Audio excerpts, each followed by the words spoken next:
عبداللہ ابن مسعود ہی کے حوالے سے دوبارہ سلسلے کو جوڑتے ہوئے اپنی بات کو آگے بڑھاتے ہیں. عبداللہ ابن مسعود کس قدر جلیل القدر صحابی ہیں، ان میں سے ہیں کہ رسول اللہ صلی اللہ علیہ وسلم نے فرمایا، یہ تھوڑا پیچھے کریں، رسول اللہ صلی اللہ علیہ وسلم نے فرمایا کہ اگر کسی نے قرآن پاک سننا ہے، دیگر صحابہ کا بھی نام موجود ہے لیکن عبداللہ ابن مسعود سے سیکھا کرے. اور عبداللہ ابن مسعود ان صحابہ میں شامل ہیں حضرت علی کے بعد. حضرت علی وہ ہیں نا جنہوں نے خود دعویٰ کیا، خود دعویٰ بھی کیا حضرت علی نے کہ مجھ سے سیکھو، مجھ سے پتہ کرو کہ قرآن پاک کی کون سی آیت کس جگہ کس مقام پہ نازل ہوئی، میں اس کا علم رکھتا ہوں. اس اظہار کو عبداللہ ابن مسعود کے علاوہ اور چند صحابہ کے علاوہ کوئی نہ کر سکا. خود کہتے ہیں میں نے رسول اللہ صلی اللہ علیہ وسلم سے قرآن کی ایک ایک آیت ایک ایک سورت سیکھی اور سنی ہے.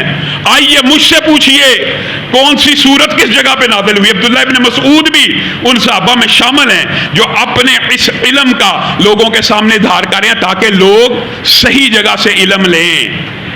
اور ایک مرتبہ رسول اللہ صلی اللہ علیہ وسلم نے ان کو کہا ذرا یہ مسواک توڑنے کے لیے ایک درخت کے اوپر چڑھ گئے، ہوا کی وجہ سے آپ کی پنڈلیاں نمودار ہو گئی اور آپ کی پنڈلیاں بڑی باریک تھی، ایسے جیسے لکڑی ہوتی ہے.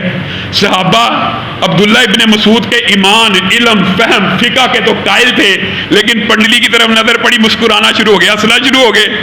رسول اللہ صلی اللہ علیہ وسلم نے کہا کیوں ہنستے ہو؟ کہا یہ جس کا ایمان بڑا بھاری ہے، جو فقیہ بہت بڑا ہے، اس کی طرح پنڈلیاں تو دیکھیے اللہ کے رسول کیسے لکڑی کی طرح سوکھی ہوئی ہیں.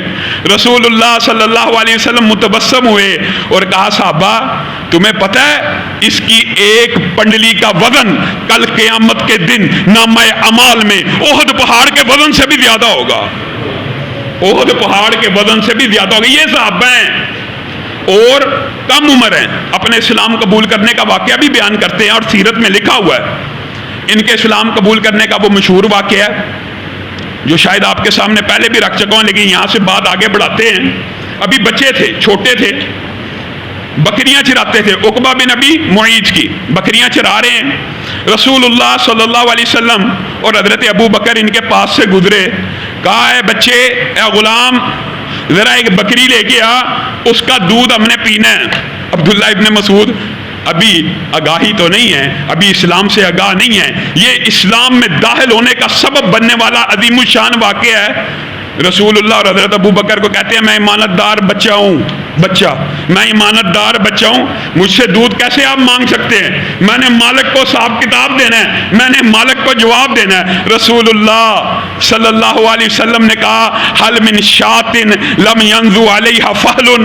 اے میرے بچے، تو نے بڑی عمدہ بات کی، تو یقیناً امانت دار ہے لیکن ہمیں ایک ایسی بکری لا دے جو کبھی حاملہ نہیں ہوئی، جس نے کبھی دودھ نہیں دیا، جس کا ابھی تک نر سے کراس نہیں ہوا، لم ينزو علیہا فحل، جس کا ابھی تک کسی نر سے تعلق قائم نہیں ہوا. حل من شاۃ، کیا کوئی ایسی بکری ہے؟ جی ہے اللہ کے رسول. تب ایمان تو نہیں تھا. جی ہاں اے ابو بکر، اے محمد بن عبداللہ، میرے پاس ایسی بکری ہے.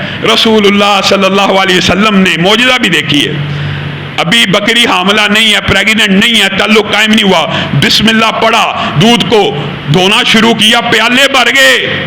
عبداللہ ابن مسعود خود بیان کرتے ہیں میرے ذہن میں خیال آیا یہ جو کلام رسول اللہ نے ابھی ایسی بکری کے تھن کے اوپر ہاتھ پھیرتے ہوئے پڑھا نا بسم اللہ، یہ کوئی جادوئی کلام ہے، اس کے اندر کوئی جادو کی تاثیر ہے یا کوئی بڑا بابرکت کلام ہے کہ جو ابھی ایسی بکری کے بھی تھنوں میں دودھ اتار دیتا ہے جس کا کسی نر سے تعلق نہ ہو.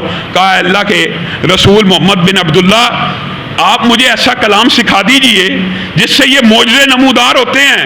تو رسول اللہ صلی اللہ علیہ وسلم نے وہاں پہ ان کو کیا بشارت دی؟ یرحمک اللہ انکا غلیم معلم.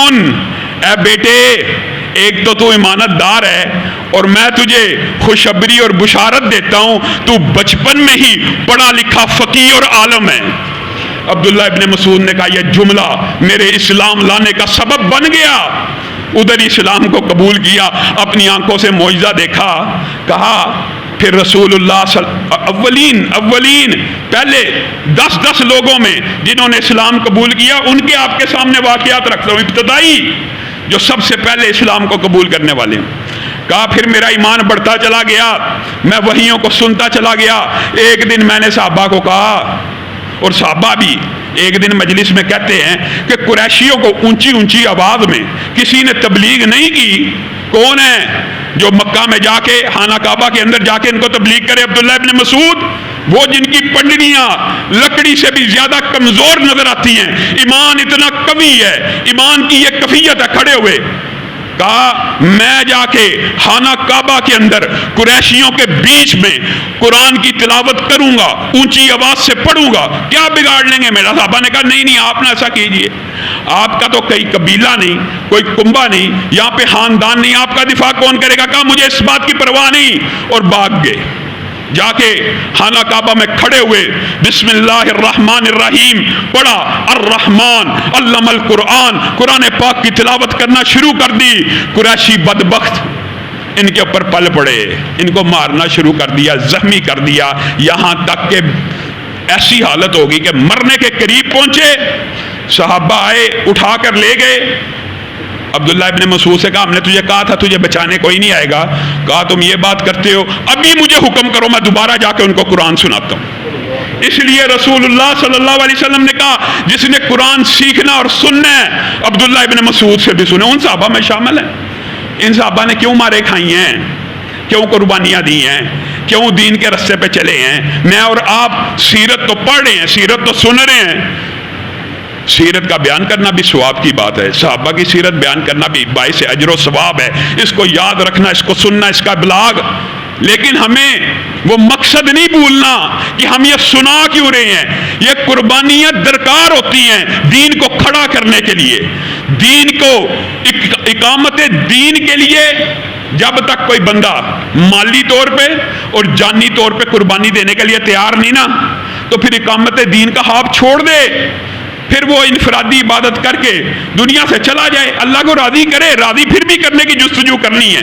لیکن اگر وہ چاہتا ہے کہ معاشرے کے اندر اسلام کا غلبہ آ جائے، اسلام غالب ہو جائے، تو ہمیں ان نقوش عظمت رفتہ کے، ان کے پاؤں کے اوپر، ان کے نقش پا کے اوپر، ان کی سیرت کے مطابق عمل کرنا ہوگا، اور یہ کسی ایک صحابی کی بات نہیں۔